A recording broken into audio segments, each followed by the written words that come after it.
Shannon, what do you make of this? I get what Floyd is trying to say. That Conor, when you're in the public eye, there's a certain decorum and a certain way to carry yourself at all times. But I'm not so sure that Floyd needs to be the messenger that's delivering this message, given his history of some of his transgressions. I won't get into that. I think most of us, people that's watching this program, knows what his transgressions are. It's just the fact that him saying it. If it was someone else saying this, Kip, I don't think anybody would bat it out. Like, man, you're right. You know what? You are absolutely right, Conor. You ought to listen to him. Say LeBron James has said this. Say a Sugar Ray, somebody in. Let's just take someone from the fight game themselves that said this. You're like, okay, yeah, you're right. You're right. That's the way you can conduct yourself.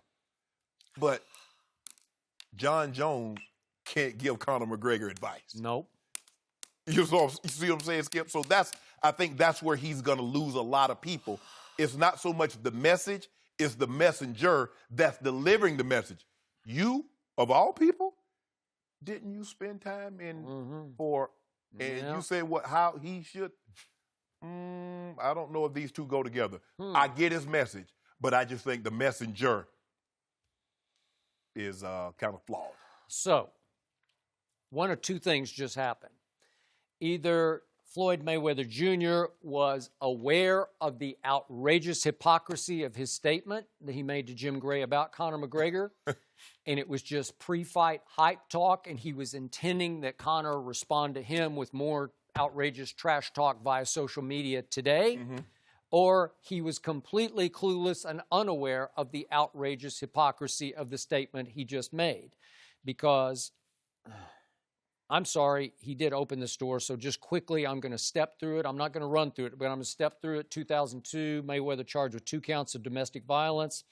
2004, convicted of 2 counts of misdemeanor battery against 2 women. 05, misdemeanor battery charge, hitting and kicking a bouncer. And then, of course, in 2011, sentenced to serve 90 days in jail, which he served. I don't know if he served all of them, but he served a big part of that sentence. Right. So he did go to jail. And then his little buddy, Justin Bieber, cut ties with him about a year ago because he was posting so many pictures of his models from his strip club in Vegas called Girl Collection. Is that a real classy way to handle yourself when you've reached this status? I don't know. I look at him sometimes. You probably do. I know. You don't ride the house, killing, the old folks say they're killing time. So is he that clueless? Because it smacks, if he's unaware of the hypocrisy of his statement, then he's suggesting once again that domestic violence stuff is no big deal. Like, I didn't really do that anyway. That's how it comes across to me. And what about this drive-by, Skip? I don't know. I mean, that's not no accident. I don't know. People don't accidentally drive by and shoot into cars. Atlanta, GA at 3 a.m. And that was close to the crib. I got a call to make sure everything okay. Cause that was Is it? Yeah, that's real close to me. Did you have anything to do with this? Nah. Floyd, let me tell you how this worked, though.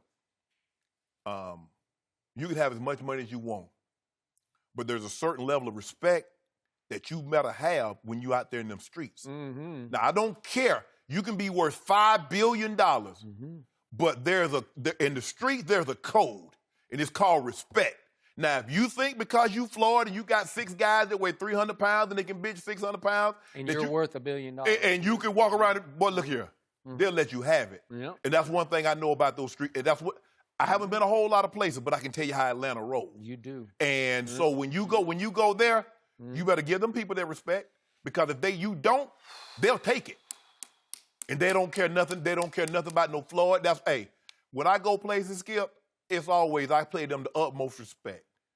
Because they demand it in their section, in their little crossroad. Now, in the box, you walking there, here in Beverly Hills, Rodeo Drive, streets are going to part. Yep. But when you go to them streets, they don't give a F about no Floyd Mayweather. So is it possible he or one of his bodyguards disrespected somebody in the club in which they were just in? That's a possibility. Yep. That's a possibility. Because if you do, they're going to get theirs. So is that a classy way to handle yourself as a gentleman? I don't know. I get, bottle serve. You probably, popping them bottles, and everybody, you got them big old ace of spades. You know how they do it up there. You do it at the club, you do it real big. But let me tell you something about them. Them boys. They got some boys that come in there and they pop bottles on the reg. And if you think you can come in there and disrespect them, okay. Okay. They real with that. They real with it about that, Skip. Well, somebody's got a real bullet hole in his leg and he went to the hospital. No, I mean, some people talk about that gangster stuff, and they talk, they studio gangsters, and they talk about pop. But they got some guys that for real. Yeah. And for them to come up there, now Buckhead is a nice area. I live in Buckhead. That's a very nice area. Very seldom do you see things like that happen. So for that to happen, let me tell you something. They came looking for it. Now, if you're on the south side, southwest, the SWAT's what they call it, or the bluff over there, those other areas, Skip, something might pop off like that. But to come up in that area, they went looking. Interesting. Well, I'm sure we'll find out more about what happens with that shooting situation as it moves I'm along, just hoping Floyd's comment to Jim Gray was tongue-in-cheek, like it was intended as trash talk. I mean, if you follow what Floyd has said about his domestic violence situations in the past, he truly does not believe he's done anything wrong. Yep. So, I mean, he's said that, like there's no picture, so therefore it didn't happen. So Interesting. Yeah, I don't think I could think of a worse person to send that message. Have the Eagles gotten better or worse this offseason? We'll discuss that with Ray Lewis next. Thanks for watching. Subscribe here to get the latest from the show, and be sure to check out more of the best clips from Undisputed, or go watch a few segments from our other shows on FS1.